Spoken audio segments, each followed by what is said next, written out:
जय भवानी जय शिवराय.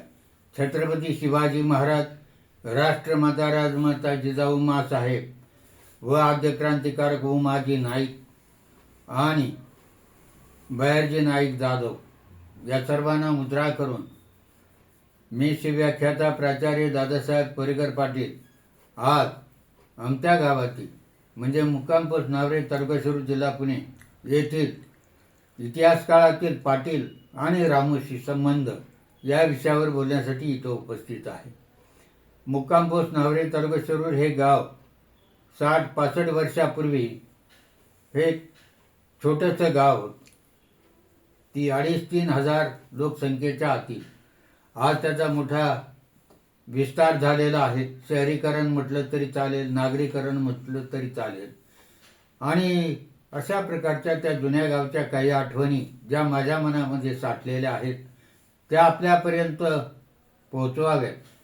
निदान आजच्या पिढीला मागच्या पिढीमधली माणसं आपल्या गावातली कशी होती त्याची ओळख व्हावी म्हणून त्या काळातील नावरे गावातील पाटील आणि रामोशी, अर्थात रामोशी म्हणजे रामवंशी असा त्याचा उल्लेख केला जातो. आणि त्यांची आडनावं वेगवेगळी जरी असली तर एक रामोशी म्हणण्याची त्या काळातली पद्धत होती. आणि अशा प्रकारचं त्याला दुसरा एक शब्द आहे बेरड. अर्थात बेरड हा शब्द बेडर शब्दापासून तयार झाला. खरं म्हणजे शब्द बेडर आहे, म्हणजे न घाबरणारा आणि गावाचे रक्षण करणारा तो बेडर किंवा बेरड अशा प्रकारची त्याची व्याख्या केली जाते. तर या गावामध्ये पूर्वी मुलकी पाटील होते, ते नामदेव धोंडेराम कोरेकर उर्फ बाबुराव पाटील कोरेकर आणि काही काळ गंगाधर कोरेकर पाटील, दोघे बंधू. यांच्याकडे या गावची मुलकी पाटीलकी होती.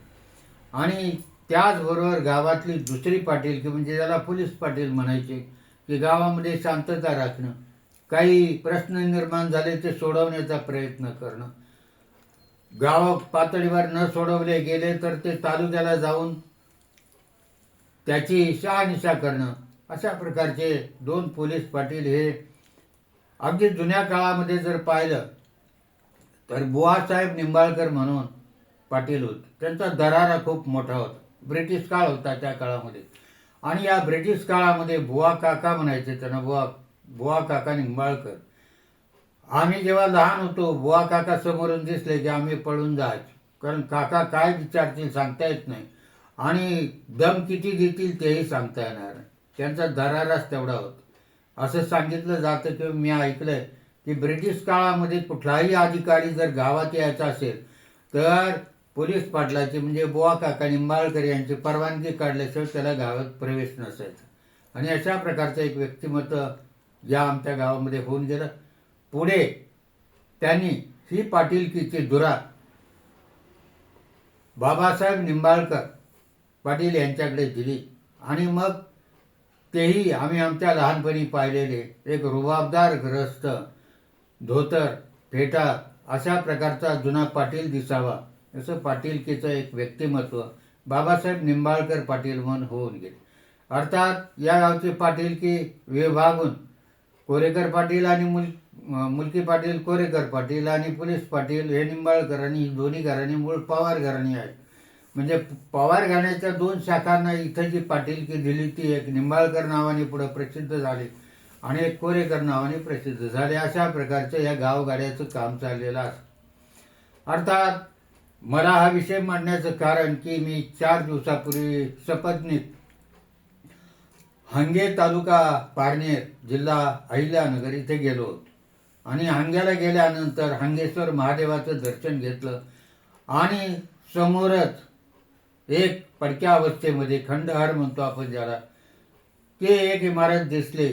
आणि असं कुणाला तरी विचारलं तर ते म्हटले ते बहिर्जी नाईकाचा वाडा पूर्वी होता.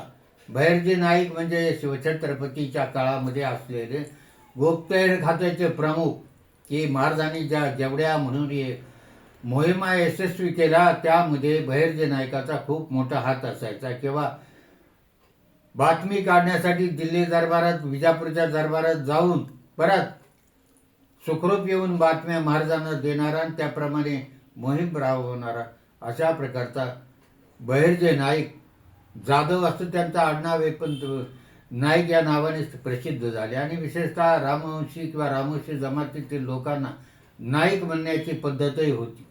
आणि हे नाईक मंडळी गावाचं रक्षण करायचं. मला आठवतं की आजही वेस आमच्या गावाची पश्चिमेच्या दिशेने उभी आहे. समोर पाहिलं तर गावचं रक्षण करता भैरवनाथ आहे एका बाजूला आणि दुसरं मारुतीचं मंदिर आहे. आणि आता चांगल्या परिस्थितीत लोकांनी त्याचा जीर्णोद्धार केलेला आहे, चांगल्या परिस्थितीत उभी आहे. परंतु वेस काही प्रमाणात एका बाजूला पडलेली दिसते. परंतु जुनी वेस अजूनही जुन्या काळातलं वैभव दाखवून देते. आणि त्या काळामध्ये माझ्या लहानपणी म्हणजे 65 वर्षापूर्वी, आज मी 75 ओलांडलेले आहे, 8-10 वर्षाचा असताना मी जे पाहिलेले लोक आहेत त्यात ही रामोशी मंडळी आमच्या गावामध्ये त्यांचं आडनाव चव्हाण आहे. परंतु त्यांना रामोशी म्हणण्याची पद्धत होती. आणि या रामोशी समाजाची काही अतिशय प्रसिद्ध मंडळी ही गावामध्ये होऊन गेली.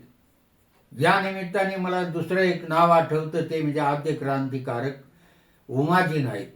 अर्थात उमाजी नाईक आणि बहिर्जे नाईक या दोघांच्या वरती मी वेगळी व्याख्यानं दिलेली आहेत, ते आमच्या यूट्यूब चॅनलला दिसतीलच. उमाजी नाईक हे आद्य क्रांतिकारक म्हणून सांगितलं जातं. आणि भिवडी तालुका पुरंदर हे त्यांचं गाव. आणि पुरंदर किल्ल्याची रखवाली करण्याचं काम त्यांच्याकडे पिढी जात होतं. पण पुढे इंग्रज काळामध्ये इंग्रजांनी त्यांचं ते काम काढून घेतल्यानंतर ह्या मंडळींना गावच्या रक्षणाची जबाबदारी त्यांच्याकडे असायची. त्यांचं काम गेल्यानंतर मग उमाजी नाईकानं श्रीमंत लोकांवर दरोडे घालून गरीब लोकांना वाटण्याचं काम केलं, मोठं समानतेचं काम केलं. अर्थात ते दरोडे स्वतःसाठी नव्हते आणि ते दरोडेखोरही नव्हते, आद्य क्रांतिकारक होते. ते राजे उमाजी नाईक म्हणायचे स्वतःला. आणि त्याप्रमाणे त्यांनी राज्याभिषेक करून घेतला होता आणि फरमानही सोडले होते. आणि त्याप्रमाणे मग इंग्रज सरकार सुद्धा त्यांना घाबरायचं. तर अशाच प्रकारच्या व्यवस्थेतील काही मंडळी आमच्या गावात होती. त्यांना चव्हाण रामोशी या नावाने प्रसिद्ध असलेले. त्यात अगदी जुन्या काळामध्ये म्हणजे मी लहान असताना ज्यांचं वय 100पेक्षा जास्त होतं ते म्हणजे भानुदास चव्हाण. आता भानुदास चव्हाण आणि गावामध्ये आपले एकटेच फिरायचे, घर नाही दार नाही. कारण घरदार जरी असलं तरी पुढच्या पिढ्या आणि त्यांचं जमत नसायचं. म्हणजे गावात कुठेही जायचे, कुणी देईल ते खायचे आणि त्याप्रमाणे राहायचे. परंतु मी लहानपणी ऐकलं की त्यांच्या ऐन उमेदीच्या काळामध्ये उत्तम शरीरयष्टी असलेला आणि गावामध्ये त्या काळामध्ये चोरांची भीती असायची. कुठलाही चोर गावामध्ये प्रवेश करायचं म्हटलं तर 4 वेळा विचार करायचा, तिथं भानुदास रामोशी आहे. त्यानंतर त्यांचा मुलगा बन्सीलाल आणि त्यानंतर त्यांचा मुलगा पुढे अवचित म्हणून. आता अवचित हे नाव, त्याचं नाव दुसरंच काहीतरी, पण त्याला अवचित नावानेच तो प्रसिद्ध होता. अवचित याचा अर्थ ते 9 महिन्याच्या आत जन्माला जी मुलं येतात त्यांना अवचित म्हणतात. आणि अशा प्रकारे वेळाच्या अगोदर जन्माला आला म्हणून त्याला अवचित हे नाव पडलं. तर ही मंडळी गावाच्या या जडणघडणीमध्ये यांचं खूप मोठं योगदान आहे. एकदा मला आठवतंय की आता भानुदास 100 वर्षापेक्षा जास्त, आणि बन्सीलाल 80 वर्षापेक्षा जास्त आणि अवचित सुद्धा 50शीत होता. आणि भानुदास एकदा पाटील भाऊ म्हणजे बाबुराव कोरेकर पाटील यांच्याकडे आले आणि म्हणाले, भाऊ मला बन्स्याने मारलं. अर्थात बन्सीलाल त्यांचा मुलगा होता.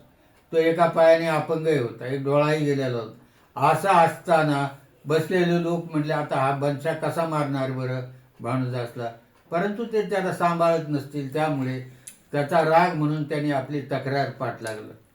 आणि कुणाला न्याय पाहिजे असेल, अन्याय होत असेल तर त्याची तक्रार ही प्राथमिक तक्रारी पाटाकडेच व्हायची. आणि गावगाड्याचं स्वरूप असं होतं की गाव म्हणजे एक स्वतंत्र राज्य असायचं आणि या गावाचा रखवालदार पाटील आणि रामोशी असायचे. कारण त्यावेळेला चोऱ्या व्हायच्या, दरोडे पडायचे, गावाला वेस असायची, गावकोट असायचा आणि त्या वेशीमध्ये रामोशी सतत पहारा देत असायचे. मला आठवते माझ्या लहानपणी दिवसासुद्धा रामोशांचा आळीपाळीनं पहारा असायचा. गावात नवखा माणूस, अनोळखी माणूस आला तर त्याची विचारपूस व्हायची आणि त्याला विचारलं जायचं, तू कुठून आलास, कोणाकडे जायचे. म्हणजे आज जशी सोसायट्यामध्ये एंट्री घेताना किंवा प्रवेश करताना तिथं असल्या रक्षकाला सगळी माहिती द्यावी लागते, तशी या ड्युटीवर असलेल्या, कर्तव्यावर असलेल्या रामोशांना द्यावी लागायची. आणि अशा प्रकारची काही धुरंधर रामोशी मंडळी आमच्या गावामध्ये होऊन गेली. त्यातलं एक नाव येतं ते म्हणजे दगडू तात्या रामोश. भली मोठी उंची अशी शरीर असती आणि बळकट असं शरीर असते. कावड मंडळामध्ये सतत असलेले विनायक नाना कोरेकर आणि दगडू चव्हाण किंवा दगडू रामोशी ही जोडी अशी गावातली टोले जंग की ज्यांची उंची 6 फुटापेक्षा जास्त, तब्येतीने मजबूत आणि कोणत्याही कार्यामध्ये पुढे असलेली असे. दगडू तात्याचा मुलगा राजाराम हाही पैलवान होता. आम्ही लहानपणी मित्र असायचो, आमची मैत्री होती. आणि आम्ही ज्या वेळेला छोटे छोटे पैलवान तालमीमध्ये जायचो त्यात राजाराम चव्हाण, दत्तात्रय साळुंके दोघंही हयात नाहीत. आणि रामचंद्र कोरेकर म्हणजे ज्याला नमछा दादा कोरेकर असं म्हणतात, अशी काही मुलं त्यात तो राजाराम असायचा. वडिलाच्या पाठोपाठ त्याची प्रकृती चांगली होती, परंतु काळाच्या ओघामध्ये तो राहिला नाही. आणि अशा प्रकारे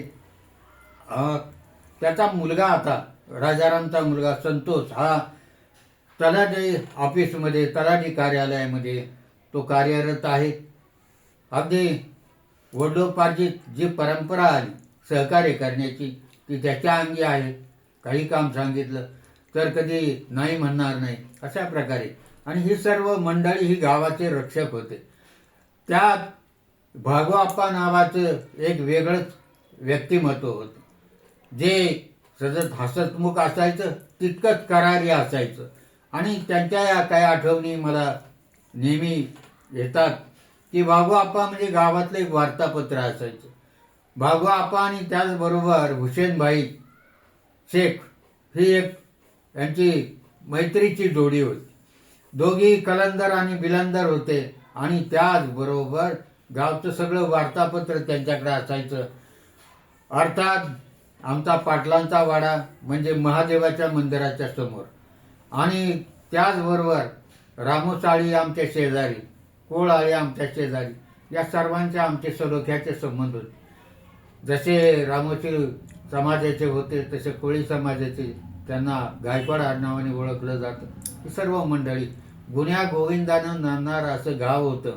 आणि त्या गावाचं पालकत्व जरी पाटलाकडे असलं तर त्याची रक्षणाची जबाबदारी हे रामोशी मंडळीकडे होती. त्यात भागोआप्पा रामोशी किंवा भागोआप्पा चव्हाण हे एक अतिशय बुद्धिमान माणूस होता. किती शिकलेले असतील मला माहीत नाही, अक्षर ओळख असण्याच्या पलीकडे ते जास्त शिकले होते असं नाही, परंतु शरीराने ही माणसं अगदी तरुणपणी बळकट होती. आणि गावाचं रक्षण करण्यासाठी सदैव तत्पर असायचे. त्यावेळेला रानावनामध्ये शेतामध्ये लोक राहत नसायचे. गावामध्ये सर्व वस्ती असायचे, कारण तो काळही तसा बिकट होता. चोरा चिलटाची भीती असायची. एखाद दुसरी वस्ती गावाच्या बाहेर जरी असली तर तिकडं सुद्धा त्यांचं लक्ष असायचं. अशा प्रकारचे भागोआप्पा. आणि पाटील भाऊनी किंवा पोलीस पाटलांनी बोलवलं तर पटकन हजर होणार, सांगितलेलं काम पटकन करणार. कोणाची काही तक्रार आली तर त्या व्यक्तीला बोलावणार नाही असं काम करणार. परगावी जायचं असलं निरोप घेऊन, त्या काळामध्ये कुठलीही वाहनं नव्हती. आणि अशा वेळेला 4-4, 6-6 मैल ही मंडळी पायी चालत जायची. कदाचित शिरूरला जायला, अर्थात त्यावेळेला वेस्कर नावाचा एक पात्र गावामध्ये असायचं. जसे रामोशी असायचे, त्यांच्याकडेही याची जबाबदारी होती गावच्या रक्षणाची, तशी वेस्करांकडे असत.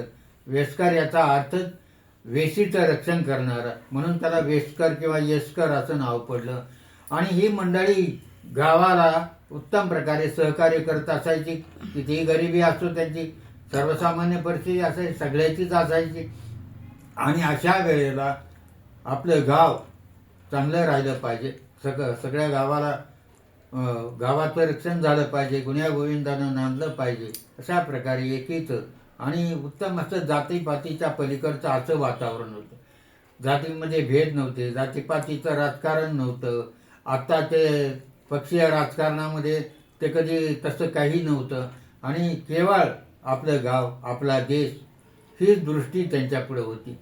बाबूजी आप्पाचे चिरंजीव होते पैलवान दत्तू रामोशी. उत्तम पैलवान होता त्याच्या काळामध्ये, परंतु तोही अल्पायुष्य ठरला. त्याचा दुसरा चुलत भाऊ बबन चव्हाण किंवा रामोशी म्हणून होता. तोही एक उत्तम प्रकारचा पैलवान होता. अशा प्रकारची एक थोर परंपरा रामोशी वंशाची आमच्या गावामध्ये आहे. आणि एक रामोशाळीच आहे. बऱ्याचशा गावामध्ये रामोशी वंशाचे लोक नाहीत, पण आमच्या गावामध्ये आहे. त्यानंतर आणखीन एक ग्रस्त मल्हारी म्हणून रामोशी किंवा मल्हारी चव्हाण हे सतत आमच्याकडे कामाला असायचे. अर्थात ते प्रकृतीने दुबळे होते, पण सांगेल ते काम करायचे. पाटील भाऊंचं दुकान होतं मंदिराच्या समोर. त्या दुकानामध्ये भाऊंनी त्यांना सांगितलं, तुम्ही येऊन बसायचं, तुम्ही आमचे मॅनेजर काय की सांगितलेल्या कामाचे मॅनेजर. आणि मग अशा प्रकारे भाऊंना काही वाटलं की मल्हारी, अरे हे काम कर, मल्हारी पळत जाणार. मल्हारीचा मुलगा भीमा मला आता काही दिवसापूर्वी भेटला. आता माझ्या पाठोपाठ त्याचंही वय असं 70 ओलांडलेली, क्रूज झालेला, चष्मा लावलेला आणि लांबूनच किलकिल्या डोळ्यांनी माझ्याकडे पाहत होता. मी त्याला विचारलं, अरे भीमा मला ओळखलं का? म्हटला नाही. म्हटलं मी दादा, पाटील भाऊचा दादा. पण त्याने माझं खरं नाव सांगितलं. तो म्हटला धनंजय का? मी म्हटलं हो. जे स्मरणशक्ती कशी असते बघा, की वडलोपार्जित जे काही कर्तृत्व आलं, दिसायला बावळं रूप दिसतं, भोले भाव मिलय रघुराई, अशा प्रकारची ही माणसं होती. भोळे भाबडे, परंतु मनाने निर्मळ होती.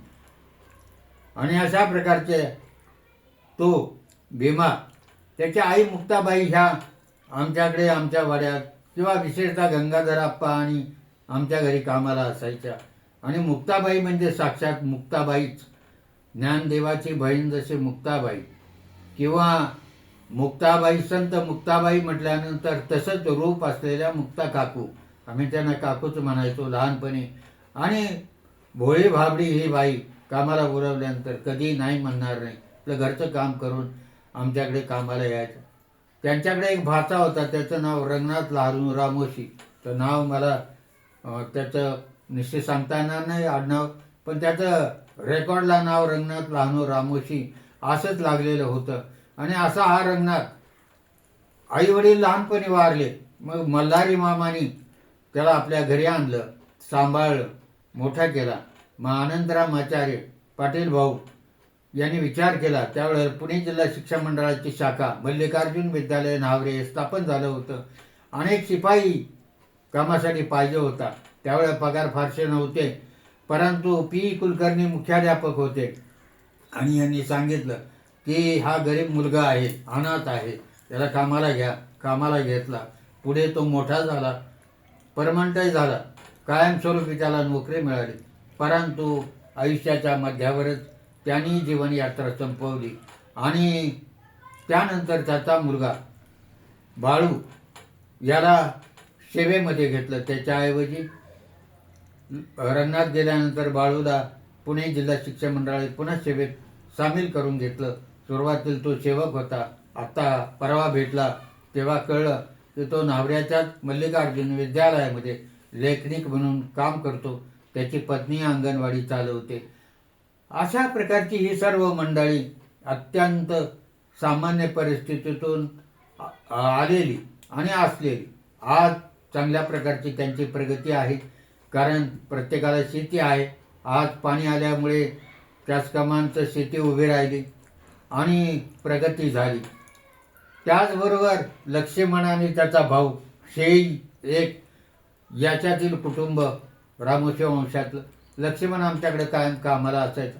एका पायानं तो अपंग होता, पण अत्यंत प्रामाणिकपणे काम करणारा. त्यावेळेला मोलमजुरी करण्याच्या पलीकडे दुसरं काही काम करायचं आणि करणंही शक्य नव्हतं. तेव्हा ही मंडळी ही खूप प्रामाणिक होती सर्वच.